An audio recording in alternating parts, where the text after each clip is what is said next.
Welcome to EFOFO 7G। जय हिंद। आज हम लोग इस वीडियो में पूर्णांक संख्या को देखेंगे। पूर्णांक संख्या क्या होता है, आज इसी को हम लोग समझेंगे।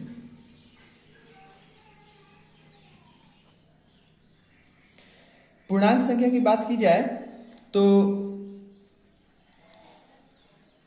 इससे पहले हम लोग वीडियो में देख चुके हैं प्राकृतिक संख्या, पूर्ण संख्या। इसी कड़ी में हम लोग पूर्णांक संख्या को देखने वाले हैं। जब आपको प्राकृतिक संख्या समझ में आ चुका है तो पूर्ण संख्या को भी भली भांति समझ ही गए होंगे। और आज हम लोग पूर्ण संख्या से आगे इस पूर्णांक संख्या को देख रहे हैं।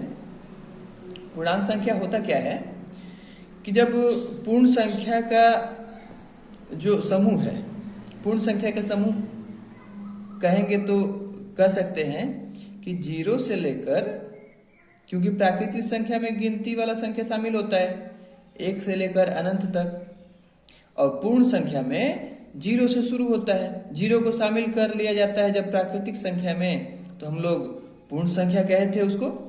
तो 0 से लेकर 1, 2, 3 इधर अनंत तक, इसके बाद अनंत तक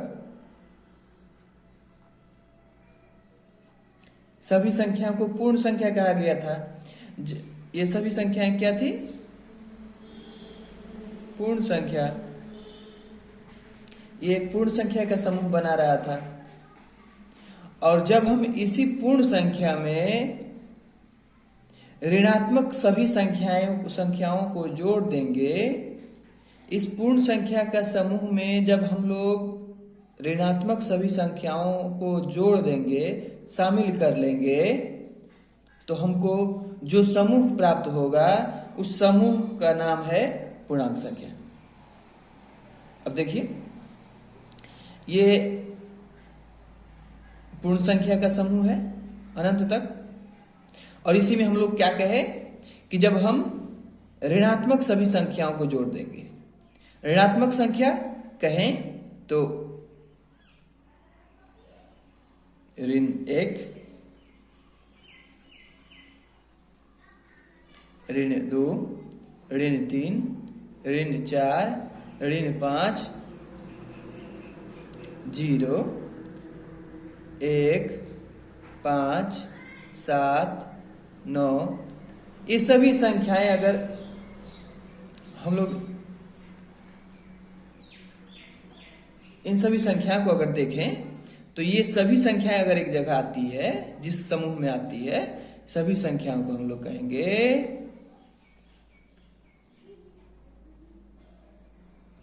पूर्णांक संख्या। समझे? आइए और भी इसे डिटेल में देखते हैं।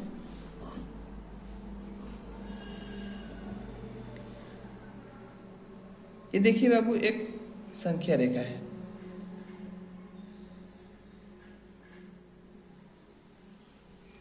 इस संख्या रेखा में बीच में स्थान होता है 0 का, और 0 के दाईं ओर सभी संख्याएं धनात्मक संख्याएं कहलाती हैं, और 0 के बाईं ओर सभी संख्याएं ऋणात्मक संख्याएं कहलाती हैं। अब बाबू, इससे पहले हम लोगों को यह भी थोड़ा समझ लेना होगा, ये ऋणात्मक क्या होता है और धनात्मक क्या होता है। तो ऋणात्मक की बात की जाए तो ऋणात्मक में 2 शब्द होते हैं, एक ऋण और दूसरा आत्मक। ऋण का मतलब होता है, ऋण को हम लोग इस चिन्ह से प्रदर्शित करते हैं।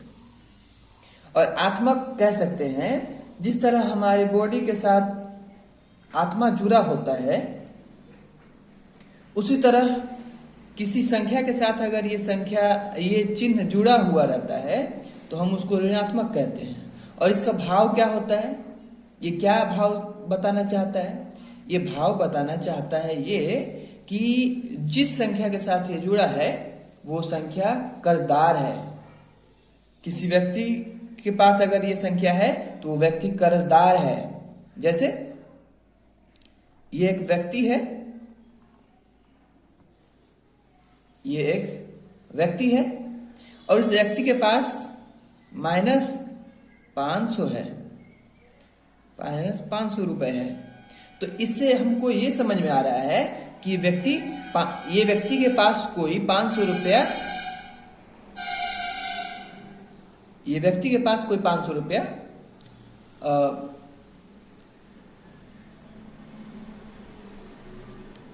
मतलब ये व्यक्ति किसी से 500 रुपया उधार लिया हुआ है, इसके पास किसी का 500 रुपया कर्ज है। ये बताना चाहता है, ये चिन्ह इस बताता है कि ये कर्जदार है, ये व्यक्ति 500 रुपए का कर्जदार है। समझे? तो ये चिन्ह जिसके साथ जुड़ा रहता है, जैसे मन के हमारे बॉडी के साथ मन जुड़ा हुआ होता है, आत्मा जुड़ा हुआ रहता है, तो उसी तरह ऋण अगर आत्मा की तरह किसी संख्या के साथ जुड़ा रहता है तो वो ऋणात्मक संख्या कहलाएगा। सेम उसी तरह अगर धनात्मक की बात की जाए तो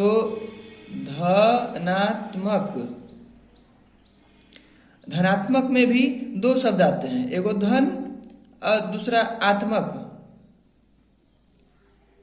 धन को हम लोग इस चिन्ह से प्रदर्शित करते हैं और वही आत्मक मतलब जिसके साथ आत्मा की तरह जिसके साथ ये चिन्ह जुड़ा हुआ रहेगा उसको धनात्मक कहेंगे। और ये क्या बतलाएगा, ये क्या भाव स्पष्ट करेगा? ये भाव स्पष्ट करेगा कि किसी के पास अगर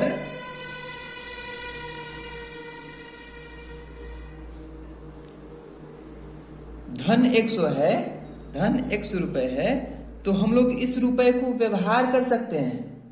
इस रुपए को हम लोग बाजार में ले आकर खर्चा करके कुछ ले सकते हैं इसके बदले में। लेकिन ऋणात्मक में इस संख्या से हम लोग, इस रुपए से हम लोग ले नहीं सकते। ये रुपए उधार है, ये मेरे पास फिजिकली तौर पे उपस्थित नहीं रहेगा, ठीक। और ये पैसा हमारे खर्चे के लिए है, हम खर्चा कर सकते हैं इसको, ठीक है। तो प्लस या धन ये बतलाता है कि ये उसके पास ज्यादा है, एक्स्ट्रा है। समझे बाबू? और इसके अलावा जीरो जो है, ये जीरो न ही धन होता है और न ही ऋण होता है, ठीक है। हम लोग इसको ध्यान से देखेंगे। ये जो जीरो है, ये जीरो न ही धन होता है न ही ऋण होता है। इसके अलावा अगर बात की जाए तो संख्या रेखा में संख्या रेखा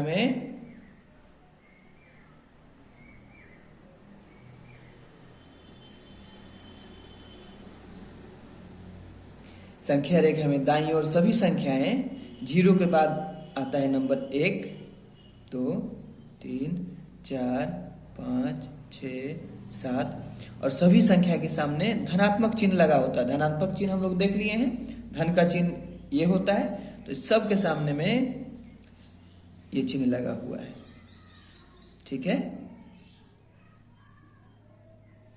और जीरो के बाईं ओर सभी संख्याएं 1, 2, 3, 4, 5 ये सभी संख्याएं ऋणात्मक हैं। ऋणात्मक का मतलब ऋण इसके साथ जुड़ा हुआ है, ठीक है। तो जब ऋणात्मक सभी संख्या, ये तीर बताता है अनंत तक जाने का चिन्ह है, ये चिन्ह बताता है, ये तीर का निशान बताता है ये संख्या अभी आगे और चलेगा और ये कहां तक जाएगा, तो अनंत तक। कहां तक? अनंत तक। और इधर भी आप देखेंगे कि एक तीर लगा हुआ है, ये भी तीर बताता है कि ये संख्या इधर कहां तक जाएगा, तो ये संख्या जाएगा इधर अनंत तक। समझे बाबू? तो देखिए 0 से शुरू होकर दाईं और अनंत तक सभी संख्याएं धन युक्त होता है। धन 1 2 3 4 5 6 7 8 9 10 11 12 इस तरह आगे बढ़ता रहेगा, अनंत तक जाएगा। और सिर्फ उसी तरह 0 से बाईं ओर सभी संख्याएं ऋणात्मक है। -1 ऋण 2 ऋण 3 इस तरह 5 6 7 8 चलता रहेगा। तो सभी संख्याओं को अगर एक समूह में शामिल कर लेते हैं तो ये संख्या क्या कहलाएगा? पूर्णांक संख्या। समझे बाबू? पूर्णांक संख्या क्या हुआ? सभी ऋणात्मक संख्याएं 0 प्लस सभी धनात्मक संख्याएं, सभी को अगर एक ग्रुप में ले लिया जाए तो वो ग्रुप पूर्णांक संख्या का ग्रुप कहलाएगा।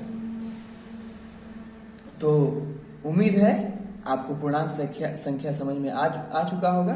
अगर पूर्णांक संख्या की परिभाषा की बात की जाए तो हम लोग पूर्णांक संख्या की परिभाषा इस तरह लिख सकते हैं।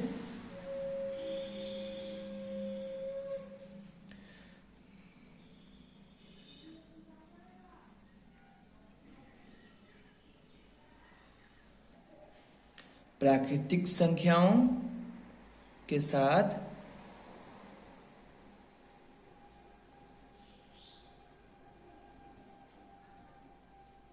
जब शून्य और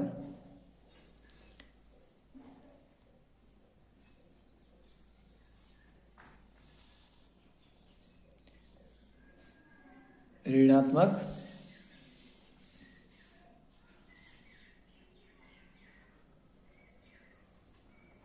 संख्याओं को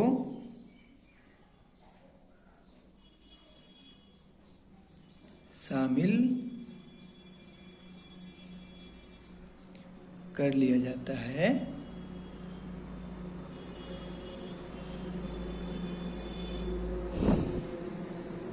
तो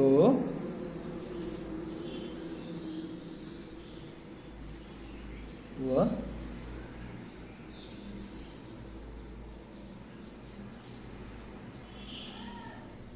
पूर्णांक संख्या का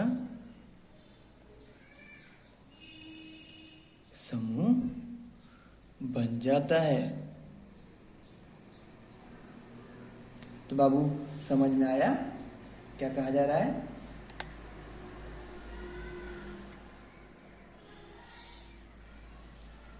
प्राकृतिक संख्याओं के साथ जब शून्य और ऋणात्मक संख्याओं को शामिल कर लिया जाता है तो वह पूर्णांक संख्या का समूह बन जाता है। प्राकृतिक संख्या समझ में आ गया। पूर्ण संख्या को भी हम लोग समझ चुके हैं और आज हम लोग पूर्णांक संख्या को भी समझ चुके। उम्मीद है आपको ये वीडियो अच्छा लगा होगा, समझ में आ चुका होगा पूर्णांक संख्या क्या होता है। मिलते हैं अगले वीडियो में, तब तक के लिए जय Hind. Thank you for watching.